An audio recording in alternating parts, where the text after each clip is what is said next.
کریم صلی اللہ علیہ وسلم کی حدیث کا مفہوم ہے کہ اللہ تعالیٰ نے سب سے پہلے کس کو بنایا؟ قلم کو تخلیق کیا اور قلم سے کہا کہ لکھو. قلم نے کہا کیا لکھو؟ اللہ تعالیٰ نے فرمایا کہ انسانوں کا مستقبل لکھو. کیا مستقبل؟ کہ ہمارے پیدا ہونے سے پہلے ہماری تقدیریں اللہ نے لکھ دی ہیں. ٹھیک ہے. عبداللہ ابن عمر ان سے روایت ہے، وہ فرماتے ہیں کہ میں نے نبی رسول صلی اللہ علیہ وسلم کو فرماتے ہوئے سنا کہ اللہ نے آسمان و زمین کی تخلیق سے 50,000 پہلے مخلوقات کی تقدیریں لکھ دیں. یعنی ہمارے پیدا ہونے سے 50,000 سال پہلے. اچھا اللہ نے کیسے لکھ دی؟ کیونکہ اللہ کو پتہ ہے، اللہ سب کچھ جانتے ہیں ہمارے بارے میں.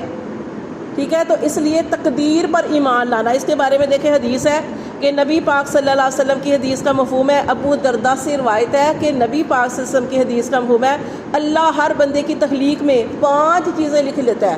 ہر بندے کی تخلیق، جب بندہ اس دنیا میں آتا ہے اس سے ہر بندے کی اللہ نے لکھ دی ہے. 50,000 سال پہلے قسمت لکھ دی. اور اللہ تعالیٰ فرماتے ہیں کہ ہر بندے کی تخلیق میں اللہ نے 5 چیزیں پہلے لکھی ہیں. کیا؟ ہر انسان کا عمر لکھ دی ہے کہ کتنی اس کی عمر ہوگی. کوئی کسی کی عمر نہ گھٹا سکتا ہے نہ زیادہ کر سکتا ہے. ہاں ایک چیز ہے وہ دعا ہے، وہ بھی انشاءاللہ بعد میں پڑھیں گے. اچھا عمر لکھ دی اللہ نے رزق بھی لکھ دیا کہ اس انسان کو یا اس عورت کو کتنا رزق ملے گا، یہ بھی لکھ دیا. اور انسان کا عمل بھی لکھ دیا ہے کہ یہ کیسا عمل کرے گا. اور 5 چوتھی چیز ہے کہ انسان جو ہے خوش قسمت ہے یا بد قسمت ہے. یہ اللہ تعالیٰ نے ہر چیز جو لکھ دی ہے. ٹھیک ہے. یہ 5 چیزیں اللہ تعالیٰ نے ہر بندے کی لکھ دی ہیں. پھر نبی پاک صلی اللہ علیہ وسلم کی حدیث کا مفہوم ہے بندہ اس وقت تک مومن ہو ہی نہیں سکتا جب تک 4 چیزوں پر ایمان نہ لائے. یہ بڑی خاص چیز ہے کہ نبی پاک صلی اللہ علیہ وسلم نے فرمایا کہ بندے کا ایمان اس وقت تک مکمل نہیں ہے، مومن ہی نہیں ہو سکتا جب تک 4 چیزوں پر ایمان نہ لائے. کیا؟ کہ سب سے پہلے لا الہ الا اللہ محمد رسول اللہ، اللہ تعالیٰ کی کہ اللہ کے ایک ہونے کی گواہی کہ اللہ ہی ہمارا رب ہے اور محمد صلی اللہ علیہ وسلم اللہ کے رسول ہیں. یہ ہمارا کلمہ ہے جس پر ہم کلمہ پڑھتے ہیں تو ہم ایمان والے ہو جاتے ہیں. اور آج کل تو الحمدللہ ہمارے بچے پیدا ہوتے ہیں تو وہ مسلمان گھرانے میں ہی پیدا ہوتے ہیں، تو شکر ہے شروع سے ہی. تو یہ ایک چیز کیا ہے کہ کلمے کی گواہی دینا. دوسری چیز کیا ہے کہ موت پر یقین کہ ہم نے مرنا ہے. یہ کیوں یاد رکھنا ہے مرنا؟ کیونکہ جب ہم مرنے کو یاد رکھیں گے تو پھر ہم عمل کریں گے، پھر ہم ڈریں گے کہ ایک دن ہے جب ہمارا حساب ہونا ہے، جزا سزا کا دن. اور تیسری چیز کیا ہے؟ مرنے کے بعد اٹھنے پر یقین کہ مرنا بھی ہے اور مرنے کے بعد اٹھنا بھی ہے. اور جو چوتھی چیز ہے وہ کیا ہے؟ تقدیر پر ایمان لانا. ہماری اچھی یا بری تقدیر، جیسے میں نے آپ کو پہلے بتایا کہ اللہ تعالیٰ نے قلم سے فرمایا لکھو. قلم نے کہا کیا لکھو؟ اللہ نے فرمایا تقدیریں لکھ دو، ہر انسان کی تقدیر. تو آج ہم کہتے ہیں فلاں نے ہمارے ساتھ یہ کر دیا. اللہ فرماتے ہیں کچھ بھی نہیں ہو سکتا جب تک کہ اللہ کا حکم نہ ہو. اگر تکلیف آتی ہے، پریشانی آتی ہے، غم آتا ہے، کچھ بھی آتا ہے تو وہ اللہ نے ہماری قسمت میں لکھ دیا تھا. ہاں یہ اور چیز ہے کہ کچھ لوگ ایسے ہوتے ہیں بد قسمت جو برائی کرتے ہیں، جو کسی کا برا چاہتے ہیں، جو برے عمل بھی کرتے ہیں، جو کسی کو نظر بھی لگاتے ہیں. نظر لگنا بھی حق ہے. جادو تویز ہو جانا یہ بھی حق ہے، یہ بھی صحیح ہے، حق ہے. اس کے لیے نبی پاک صلی اللہ علیہ وسلم نے پھر کچھ احتیاطی تدابیر جو ہیں وہ وظائف، دعائیں، آیت الکرسی، یہ ساری چیزیں بتائی ہیں وہ کرنی چاہیے. لیکن تقدیر پر اگر آپ کو پھر بھی آپ آیت الکرسی بھی پڑھے تھے، چاروں کل بھی پڑھے ہیں، منزل بھی پڑھے ہیں، جس طرح اللہ تعالیٰ کا حکم ہے وہ اس حکم کو پورا کر رہے ہیں، اس کے باوجود آپ کو کوئی پریشانی آ گئی ہے، کوئی حادثہ آ گیا ہے، کوئی بیماری آ گئی ہے، کوئی مال کے اندر نقصان ہو گیا تو آپ نے فلاں پہ نہیں ڈالا، فلاں نے ایسے کر دیا. آپ نے کہا نا یہ میری تقدیر میں لکھا ہوا تھا. یہ تقدیر پر ایمان لانا ہے کہ یہ اللہ نے میری تقدیر میں لکھ دیا تھا. اگر اللہ کی طرف سے نہ لکھا ہوتا تو مجھے یہ تکلیف کبھی نہ پہنچتی. اب دیکھیں یوسف علیہ السلام کا واقعہ، ان کے والد صاحب یعقوب علیہ السلام جو تھے انہوں نے اپنے بیٹوں سے کہا، غلہ لینے جا رہے تھے، ماشاءاللہ سارے جوان بیٹے، 11 بیٹے جوان، تو سارے بیٹے جوان ہیں. باپ نے کہا بیٹا ایک دروازے سے داخل نہ ہونا، تم سارے اتنے خوبصورت، ظاہر ہر باپ کو اپنی اولاد خوبصورت لگتی ہے، لیکن اونچے لمبے جوان، کہا کہ ایک دروازے سے داخل ہو جاؤ گے تو نظر لگ جائے گی. تو کیا کرنا ہے؟ اور نظر کے بارے میں آپ جانتے ہیں حدیث کیا ہے کہ بد نظر انسان کو کہاں داخل کر دیتی ہے؟ قبر میں. اور اونٹ کو ہنڈیا میں. اونٹ کتنا جسامت والا جانور، کتنا بڑا جانور، فرمایا کہ وہ باد نظر میں آ جائے تو اس کو ہنڈیاں میں داخل کر دیتی ہے اور انسان کو قبر تک پہنچا دیتی ہے. تو یعقوب علیہ السلام نے کہا کہ بیٹا تمہیں نظر نہ لگ جائے تو تم نے ایک دروازے سے داخل نہیں ہونا, 2-3 دروازوں سے داخل ہونا ہے. لیکن اللہ نے جو قسمت میں کیا انہوں نے, لیکن جو قسمت میں لکھا ہوا تھا وہ روک دیے گئے, مسئلہ ہو گیا. تو یہ ہے کہ پھر بھی اگر کوئی مسئلہ ہو جاتا ہے, آپ ساری احتیاطی تدابیر کرتے ہیں, پھر بھی کوئی پریشانی آ جاتی ہے, کوئی مسئلہ آ جاتا ہے, تو آپ نے اپنی تقدیر پر یقین رکھنا ہے کہ اللہ نے یہ لکھی ہوئی تھی. اگر اللہ کی طرف سے مجھے یہ تکلیف لکھی نہ ہوتی تو مجھے کبھی نہیں آنی تھی. ٹھیک ہے, تو پھر جب آپ اللہ کی تقدیر پر, اپنے لکھے پر جو ہے, جو اللہ نے ہمارے قسمت میں لکھ دیا اس پر یقین رکھیں گے نا, پھر آپ کے لیے وہ تکلیف سہنا آسان ہو جاتی ہے. کیوں آسان ہو جاتی ہے کہ آپ کہتے ہیں کہ اللہ نے اگر یہ تکلیف بھیجی ہے نا, وہ کیا ہے نا, قرآن کے اندر ایک آیت آتی ہے, اللہ فرماتے ہیں کہ بظاہر کوئی چیز تمہیں بری لگتی ہے لیکن ہو سکتا ہے اس کے اندر اللہ نے تمہارے لیے خیر رکھی ہو, اور بظاہر کوئی چیز تمہیں بری لگ رہی ہے, کوئی پریشانی آ گئی ہے, کوئی برے حالات آ گئے ہیں, تمہیں لگ رہا ہے کیوں ہو گیا میرے ساتھ, کیسے ہو گیا, اللہ فرماتے ہیں ہو سکتا ہے اس کے اندر اللہ تمہارے لیے کوئی خیر پیدا کر دے. تو اس لیے کبھی بھی پریشان نہیں ہونا چاہیے. اگر برے حالات آ گئے ہیں تو آپ نے ان مع العسر یسرا, فإن مع العسر یسرا, اللہ فرماتے ہیں, اللہ تسلیاں بھی دے رہے ہیں کہ اللہ ہر تنگی کے بعد آسانی ہے, تم اللہ پہ یقین رکھو. اگر اللہ نے تمہارے ساتھ یہ معاملہ کر دیا ہے تو انشاءاللہ تم صبر کرو گے, اللہ پر توکل کرو گے تو اللہ تعالیٰ تمہارے سارے دکھ دور کر دے گا, ساری پریشانیاں دور کر دے گا, بند رستوں کو کھول کے اللہ اس کے اندر رستے بنا دے گا. پر تمہارا یقین اللہ کی ذات بھی ہونا چاہیے, کیونکہ اللہ تعالیٰ کو پتہ ہے کہ جو تکلیف میں نے بھیجی ہے اس میں کیا حکمت ہے. اور جب تکلیف آتی ہے انسان کو بڑا کچھ سیکھنے کو ملتا ہے. آپ دیکھیں آپ کے اوپر کوئی تکلیف آ گئی ہے, آپ کو اپنے رشتہ داروں کو پتہ چل جائے گا کہ کون میرے ساتھ کتنا مخلص ہے, اپنے پیاروں دوستوں کو پتہ چل جائے گا کہ یہ تکلیف کے وقت تو مجھ سے کتنا دور ہو گئی ہے. تو یہ ساری چیزیں اور بہت کچھ سیکھنے کو ملتا ہے. یہ تکلیف تھی جو یوسف علیہ السلام کو پہنچی, اور یوسف علیہ السلام کے بھائیوں نے مکر کیا اور وہ سارا کچھ ان کے ساتھ معاملہ ہوا, لیکن وہ ان کی تقدیر تھی نا, اللہ نے ان کو مصر کا بادشاہ بنانا تھا.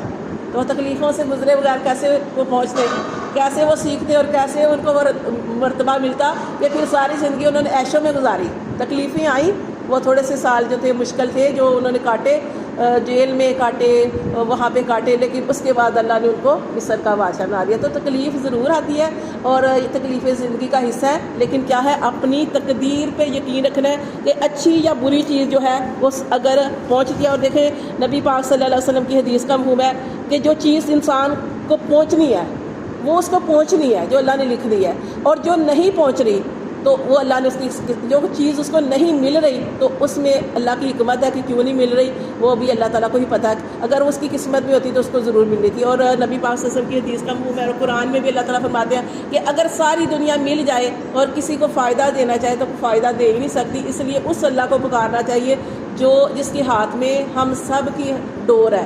اور نبی پاک صلی اللہ علیہ وسلم کی حدیث کا مفہوم ہے, اور قرآن کے اندر بھی اللہ تعالیٰ ارشاد فرماتے ہیں کہ انسان کا دل جو کیا ہے اللہ کی 2 انگلیوں کے درمیان ہے.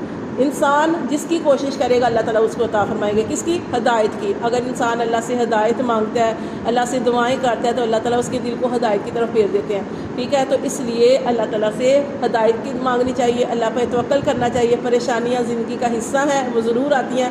اگر پریشانی آ گئی ہے تو اس میں کیا کرنا ہے, اللہ کو پکارنا ہے. کیونکہ جب تکلیف آتی ہے نا, نبی پاک صلی اللہ علیہ وسلم کی حدیث کا مفہوم ہے کہ مومن کے دونوں حال بہتر ہیں. مسلمان کے, مومن کے دونوں حال بہتر ہیں. دونوں حال سے مراد کون سے حال ہے؟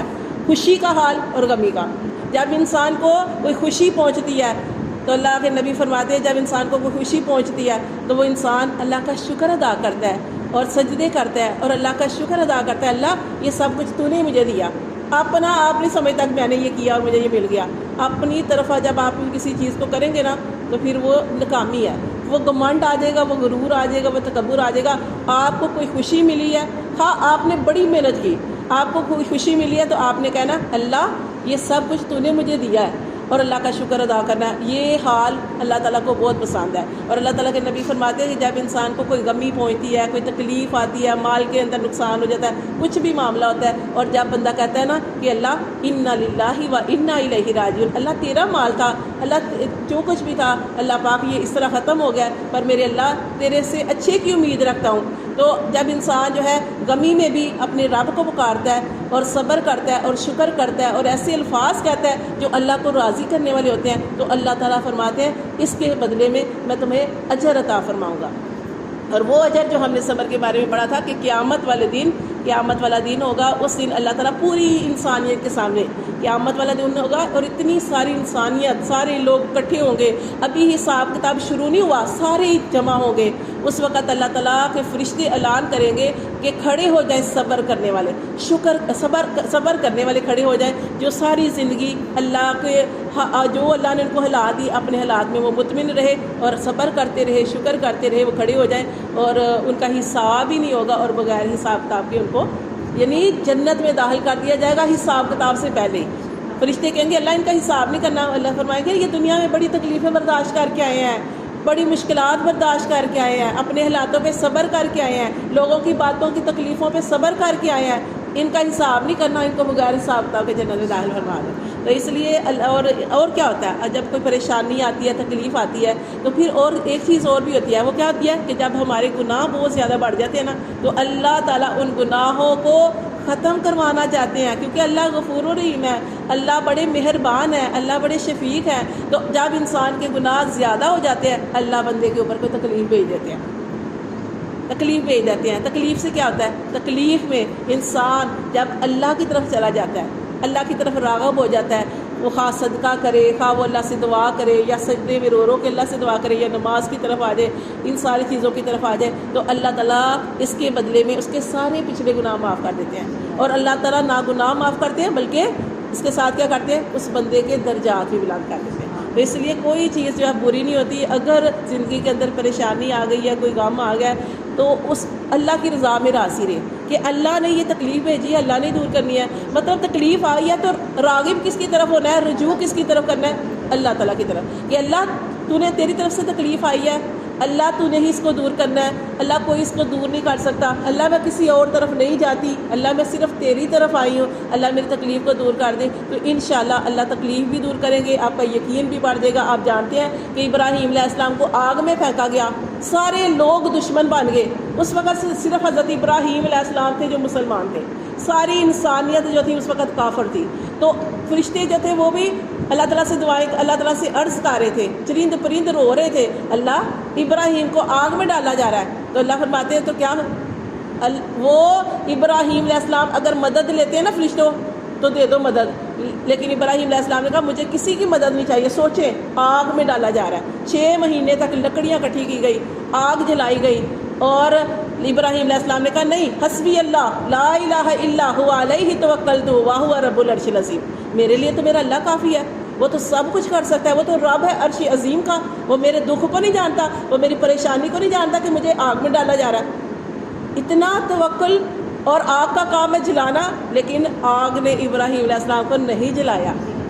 یہ کیسا توکل تھا ان کا۔ تو پریشانیاں آتی ہیں، جیسے کل بھی بات ہو رہی تھی، یہ بہت پیاری دعا ہے، حسبی اللہ لا الہ الا هو علیہ توکلت وہو رب العرش العظیم۔ پریشانی کے وقت یہ دعا پڑھے، یا حیو یا قیوم برحمتک استغیث، ٹھیک ہے، یا حیو یا قیوم برحمتک استغیث، اللہ تو زندہ ہے، تو قائم ہے، اور اللہ میں تیری رحمت کے وسیلے سے تجھی سے دعا کرتی ہوں کہ اللہ میرے دکھ کو دور کر دے۔ اور تیسری دعا آپ نے یاد رکھنی ہے، یہ 3 دعائیں پریشانی کے وقت۔ ایک اور، اللہ ربی ولا اشرک بہ شیئا، ٹھیک ہے، یہ ہے اللہ ربی ولا اشرک بہ شیئا۔ یہ دعا جو ہے نبی پاک صلی اللہ علیہ وسلم جب بہت پریشان ہوتے تھے تو یہ 3 دعائیں پڑھتے تھے۔ ابراہیم علیہ السلام کی دعا انہوں نے اپنے طریقے سے پڑھی، حسبنا اللہ، وہ ہم نے پڑھا تھا، نعم الوکیل نعم المولا و نعم النصیر، کہ ہمارے لیے اللہ ہی کافی ہے۔ ہمارے لیے اس لیے کیونکہ نبی پاک صلی اللہ علیہ وسلم جنگ کے اندر تھے، غزوے کے اندر تھے، صحابہ کرام بڑے پریشان تھے۔ کس کا واقعہ؟ غزوہ احد کا۔ تو بڑے پریشان تھے، تو اس وقت انہوں نے یہ دعا پڑھی تھی، حسبنا اللہ نعم الوکیل نعم المولا و نعم النصیر۔ تو اتنی پیاری، اس کی برکت سے اللہ تعالیٰ نے کو فتح عطا فرمائی تھی۔ تو یہ ساری جو انبیاء کرام کی دعائیں ہیں نا، یہ ہمارے لیے ہیں۔ غلطیاں ہو جائیں تو کس کی دعا پڑھنی ہے؟ آدم علیہ السلام کی دعا، ربنا ظلمنا انفسنا وان لم تغفر لنا وترحمنا لنکونن من الخاسرین۔ اور یعقوب علیہ السلام کی دعا، بہت پریشانی ہے، کیا کہ انما اشکو بثی وحزنی اللہ، اللہ میں کس کے پاس لے کے جاؤں اپنے غم کی فریاد، اللہ تیرے دربار میں حاضر ہو گیا ہوں، اللہ میرے غم بھی تو جانتا ہے، پریشانیاں بھی تو جانتا ہے، اور اللہ تو اس کو دور فرما۔ تو اپنی تقدیر پر یہ سب سے بڑی چیز، ہم کیا کہتے ہیں، کوئی پریشانی آتی ہے ہم کہتے ہیں فلاں جو ہے نا وہ ایسے نہ کرتی تو میرے اوپر نہ آتی۔ دیکھیں یہ نہیں کرنا، کہیں کہ تقدیر، آج ہم نے پڑھا ٹاپک یہی تھا، تقدیر کا مطلب ہے کہ اللہ نے ہماری قسمت میں یہ دکھ یا پریشانی یا خوشی لکھ دی تھی، اگر آ گئی ہے تو آپ نے اس تکلیف دینے والے یعنی جس نے اللہ نے تکلیف بھیجی ہے اس کی طرف رجوع کرنا. جب اس کی طرف رجوع کریں گے تو انشاءاللہ رستے بھی بن جائیں گے، درجے بھی بلند ہوں گے، گناہ بھی معاف ہو جائیں گے، اور انسان کا توکل اور یقین جو ہے وہ اللہ کی ذات پہ بہت بڑھ جائے گا. اللہ تعالیٰ بس ہمیں عمل کی توفیق عطا فرمائے.